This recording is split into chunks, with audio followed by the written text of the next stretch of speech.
What's up guys, and welcome back to the channel. So this has been a long time coming. My S14 right here, the 2JZ S14, that's been the old, reliable, trusty unit. I think I built this thing as like one of the very first, or one of the few projects on the channel that I started in my dad's garage in like 2011. And we swapped an LS in here, and then it went from like an LS1 to a 6-liter on nitrous, back to an LS1, then it was a 1J, then it went back to an LS for a little bit, pulled that out, sold it, and then we finally arrived at a 2JZ GTE. Had that in there for 2 years. Then we went to a 3UZ for a year. That thing kind of didn't make enough power, and then we said, you know what, we just want this thing back as a 2J, so we did it. We've been through lots of iterations with this thing, and as you can tell right now, if you pop the hood on this thing, which we have glass right there, we have some nice glass, we don't got no engines. 2JZ that belongs in there is actually somewhere in Texas. We have this 2JZ right here. This is a block that I had machined a couple of months ago. So it's a 2JZ GTE VVTI block. So we dropped it off at the machine shop, and they went ahead and they bored it out to 86.5. So we have brand new fresh bores. Sean just went ahead and cleaned it. The machine shop cleaned it as well, but we went ahead and just pressure washed it, ran some degreaser, some detergent. We have some brushes, you know, some brass bristled brushes that we cleaned out all the oil passages and ports with. As you can see, it has oil squirters in. We're putting in the fresh new King Racing bearings. Right over here, we have a set of Wiseco pistons. We have Eagle rods, an ATI dampener. We also have this Billet head right here. Actually, the head that was on my Supra. So it has GSC Billet cams, so the S1 cams. Oh, you're gonna do it? You're gonna put her in? Nice. How does it feel? So crankshaft is in, which is really nice. So we have the cylinder head, which is 2JZ GTE VVTI GSC Billet S1 cams. We have valve springs, retainers in it, and then we just had the head completely decked. Checked all the valve lash, all the clearances and all that stuff with that. So this cylinder head is brand new, built, ready to go on. We have some brand new head studs for it. And this thing overall is just gonna be ready to rip, hopefully by the end of the week, right? Well, the whole car? Yeah, should be. Yeah, well, there's no reason. So, I mean, Sean went ahead, put the crankshaft in here. As soon as he gets that on, he'll get the main caps and everything installed. And then we could start moving on to the pistons and the rods, getting those things assembled, and then grinding the rings for the ring gap. So we're just gonna let him continue on with this, and we'll catch up in a minute.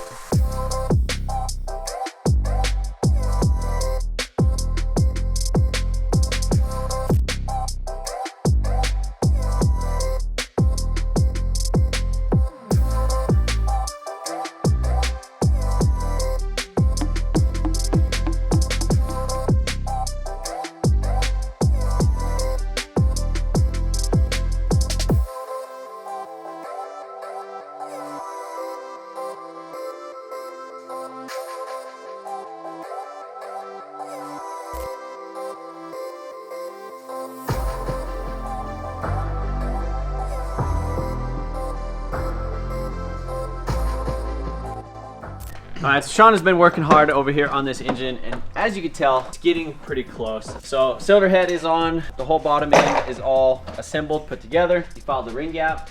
Good. This thing's ready to make some boost very shortly. But now we got to move on to some more upgrades. So we have the 2JZ oil pump from the factory. So we cleaned this in the ultrasonic cleaner. So it's all cleaned up and ready to go. There's a couple issues with the factory 2JZ oil pump, and a lot of those come in the later variations. So like if I were to go to Toyota right now and buy a brand new oil pump, maybe the quality of materials changed over time. But essentially if you get a new oil pump from Toyota, it's not the same as if you would have got one 10 years ago, sort of deal. There's been a lot of issues in like formula drift and other people building like high horsepower 2Js using a factory oil pump where the oil pump gears crack and it messes up the housing, and then you lose your oil pressure, and then your nice, really expensive, fully built 2JZ blows up. We don't want to do that. So our friends over at Platinum Racing Products down in Australia, they actually make an updated set of billet oil pump gears. So these are billet machined oil pump gears, as well as new backing plates. So the factory backing plate, it's aluminum. So nice, some nice hard steel. You get a little bit less deflection and, you know, other things like that. It's just better, it's stronger. Also, when you are building an engine to like this extent and you're making way more power than you should have from the factory, these things make like 320 from the factory. We're gonna be making around 600. A lot of guys that build 2Js are, you know, 1,000 plus. There's a lot of different harmonics that are in the engine. And again, that is why we are upgrading to the billet oil pump gears. So Sean's gonna go ahead and get the oil pump and everything installed, assembled, and then installed. And then we should be able to time this thing and hopefully stick it in the car very shortly.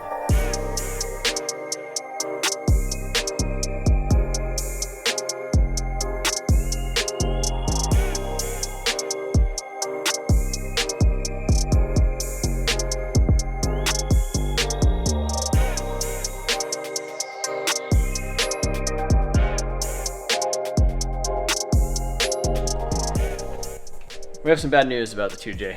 When we had the block machined, they went ahead and they tapped the oil galley plugs. Normally there's like a big ball bearing in there. Obviously when you do machine work, you know, there's metal flying around doing all the other stuff. It gets in the oil passages. So we went ahead and got the balls out, tapped those things. So that way you could run a brush in there, you could clean them, pressure wash them. Well, guess what? We're sitting here and we noticed that we had 4 of these brass plugs right here in my hand. And now 2 of these things go in the back of the engine, but 2 of them actually go on the front. Behind the oil pump. Behind the oil pump. So a slight issue. With more issues to come. Because this super damper right here, although it's very nice and pretty and expensive, it's on there. Yeah, and it doesn't want to really come off. So now it's Tuesday at 1:30 in the afternoon. I want this thing on the dyno tomorrow is kind of the plan. But here we are. We got to take apart the whole front of the engine, which this thing is, at this point it was ready to go. Yeah, but now we got to do oil pan, redo the RTV, front cover, timing, like everything. We got to do everything again. So basically just pull it back down to like a long block that needs everything assembled on it. So literally right now, if it wasn't for this, we would probably be attaching it to the transmission and sticking it in the car. But we're not. Also check out this new Milwaukee. This is a big dog right there. Give her. That's how we got it on there. Give her. I kind of don't want to be responsible for this. I think we... Oh yeah, don't be responsible for your own So straight. Your own stuff.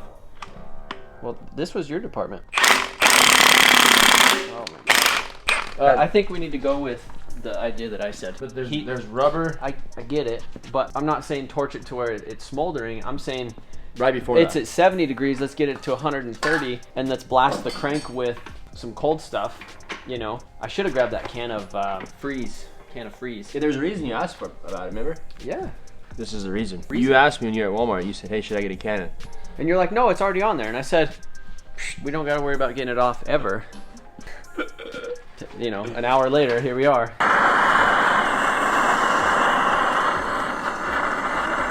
Okay.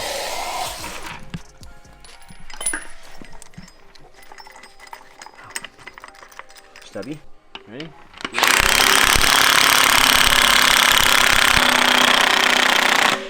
Weighted socket. So those thread in there. Nice. What we'll do is we'll get this fella on here. What size is this guy? Is it 17 or 19?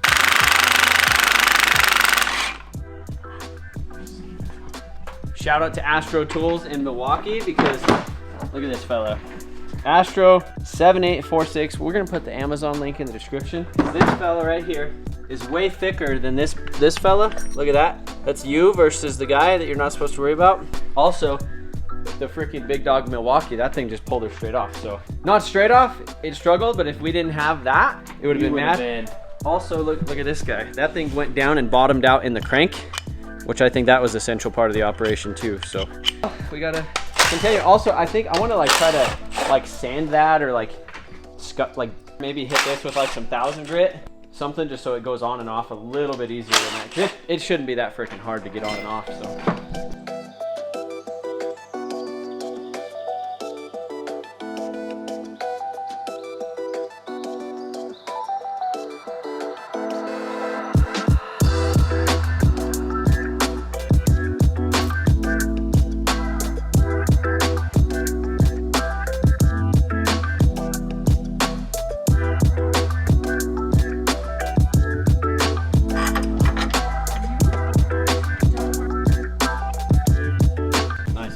All right, so Sean's making some good progress on here. We got the power steering on. We have this little pulley right there. I had an issue a long time ago with the belt jumping off. So what I ended up doing was gutting the AC compressor so that way it keeps that pulley on there. Now we have the ATI Super Damper, which is good for the harmonics of the engine. Everything is all good and timed. We went ahead and put the plugs back in it, right? Oh yeah, those plugs, yeah. Okay. So brass plugs. Now intake manifold is on.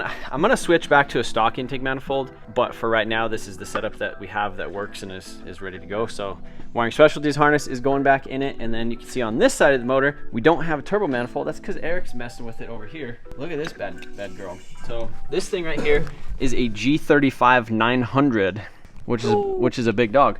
And so I don't know. In theory, I think it's pretty similar, but it should spool up a little bit faster than the GTX 3582 Gen 2 turbo. And it also has the Garrett twin entry manifold right there. Divided turbo inlet, and we actually have a divided turbo manifold right here, which is the Artec manifold.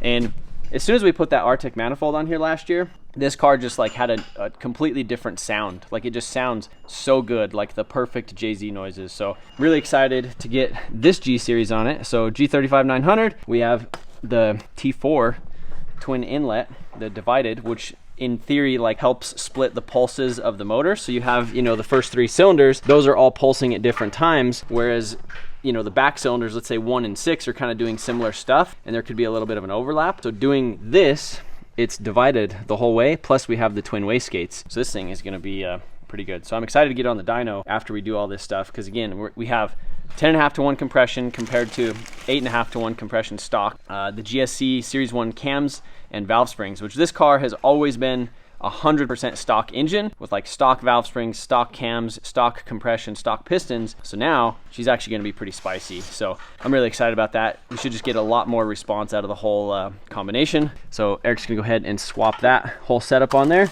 Should be able to bolt it on and just continue. So another thing that we actually did, or that I went ahead and upgraded, was these fans right here. So we need to make sure that these actually fit. So this is a brushless, like 12-inch fan setup. We'll go ahead and get that on there as well. So these things are really, they rip.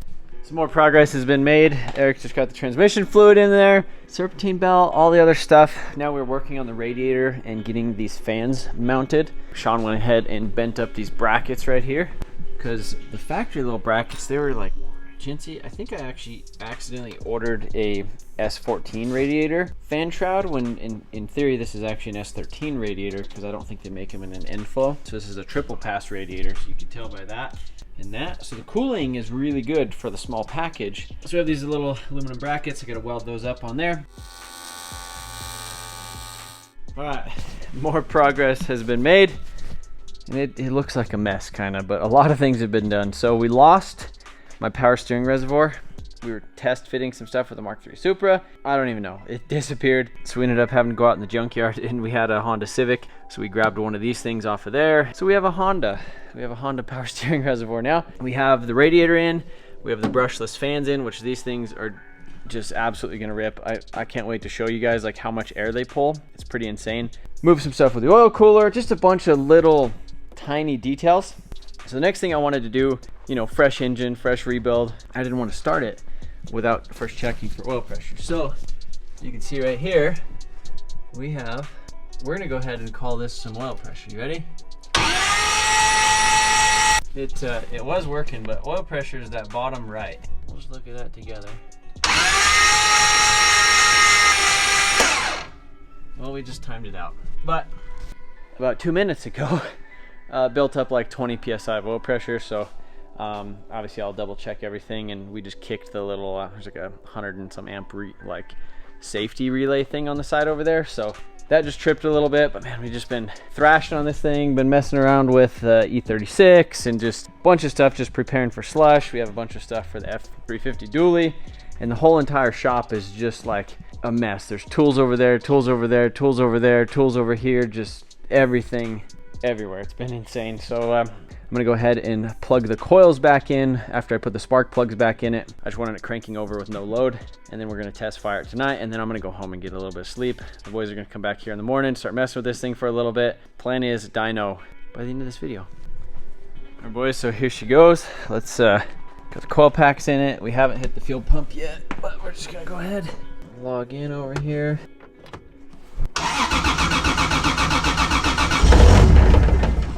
All right, so we got crank and cam sync. She fired once. Let's see what happens again.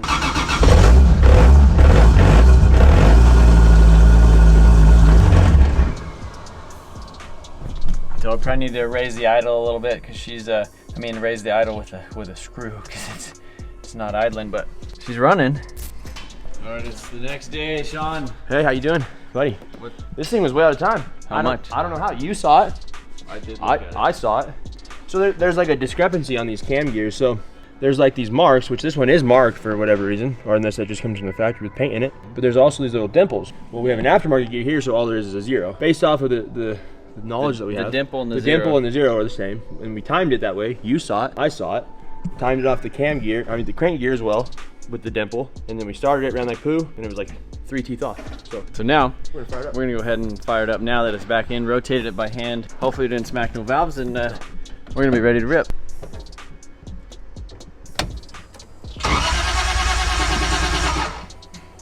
You hear that? It's like something was tapping.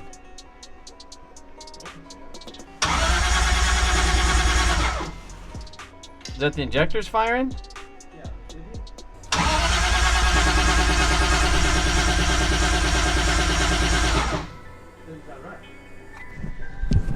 Don't understand it. It's just giving us the fits right now.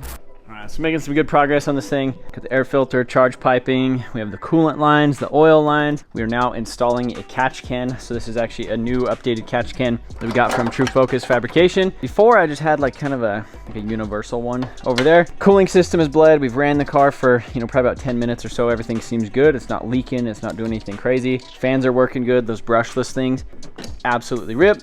Temporary catch can right now for the dyno, because True Focus actually got my OEM tank from me a couple weeks ago. They 3D scanned this whole area, and then now they're actually gonna go ahead and make a very similar tank for your coolant overflow. On this side, next thing I'm doing, I gotta mount the VVTI gauge inside because I had a little like suction cup dash mount, and like the little adapter thing broke for it. So we got the shifter in it. We need to bleed the clutch. Other than that, put this thing on the dyno, but just it running here in the shop and revving, it just sounds so much happier. It just sounds so like rowdy and just ready to rip. So I'm really excited to see what it does on the dyno and drive it on the street with the new turbo, the new cams, and the high compression, because I feel like it's just gonna be a completely different animal. So, all right, so made a quick little mount on here for the inside to mount that VVTI gauge. You can see we still have all the stuff.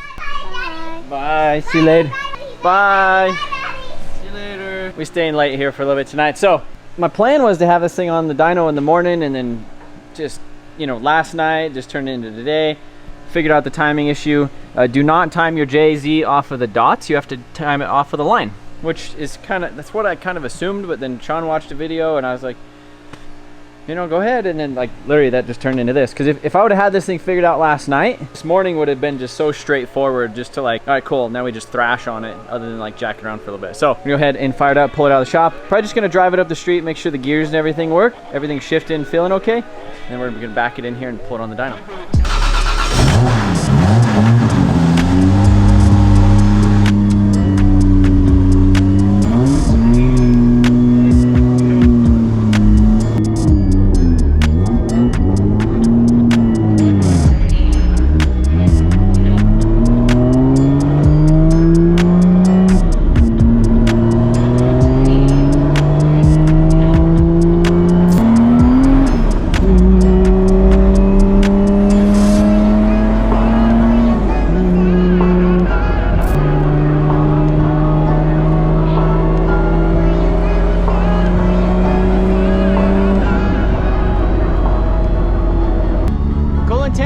Intake air temp sensors are at 0, which is kind of weird, but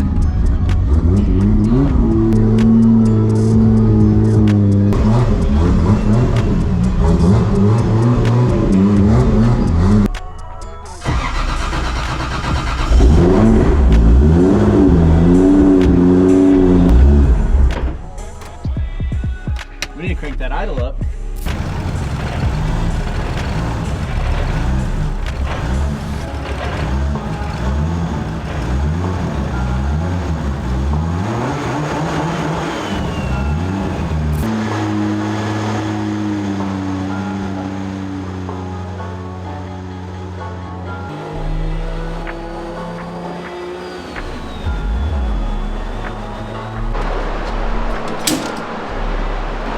In there. So the exhaust is literally on the plate, like the floor plate of the dyno, being held down. Like there's being pressure put on the exhaust as the car.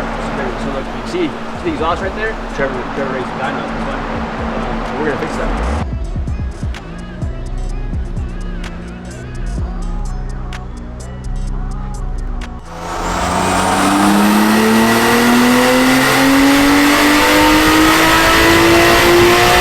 A motor when you can plow it on a dyno out there, a fresh build, and just give her the beans. You don't need no brake in here. Alright, what to make? That sounded 414. okay. And what is that? 3. 370 torque. Ready? 6 pounds. 7 pounds of boost. Yeah. That's nuts. It sounds. I told you last night on the phone, like 12 pounds of boost is going to be like 550. It sounds like a whole different car. Yeah, with high compression pistons. The cams, the turbo, the pistons, everything. It sounds like rowdy. Like it didn't sound like my car. As soon as it got above 4,000 RPMs, you could just hear it like just like throwing so much air to the turbo. And it just wanted to keep going. So that was on 7 pounds? 7 pounds. Damn. And this fuel's like 9 months old too, which I don't know how much that really matters, but.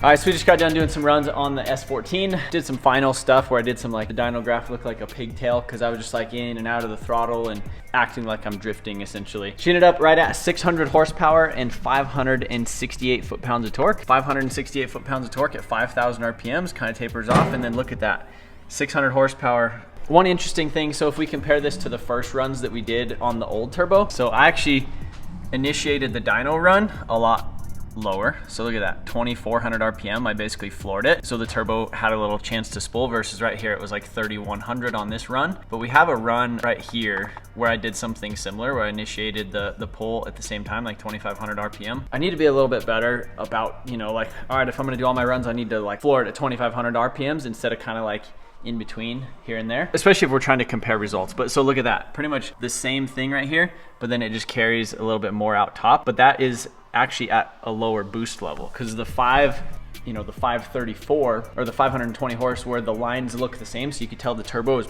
pretty much reacting the same as the older one, although it's a completely different setup, bigger exhaust housing, a couple things like that. So if we compare that to this, so now, you know, 529 horse right here versus 600 horsepower all the way up at the top. So that's an extra 70 horsepower in the top of the RPM range. And then look at the torque. The torque carries, we got 440 right here versus 504. So another 50 foot-pounds of torque at 6,200 RPM. And again, with the spool up characteristics, essentially the same line. If I would have initiated this dyno at 2,500, everything should have been good. So yeah, we got some numbers, we got some comparisons, and I tell you what, just the car, it feels so much better like up top. It doesn't even sound like my car anymore. It just sounds like it's absolutely real. Pretty stoked on it. We're gonna go ahead and roll it forward on the dyno, change the oil, and then load it up in the trailer because we are freaking late. It is 7 o'clock on Friday. 7 p.m. Friday, 95 degrees.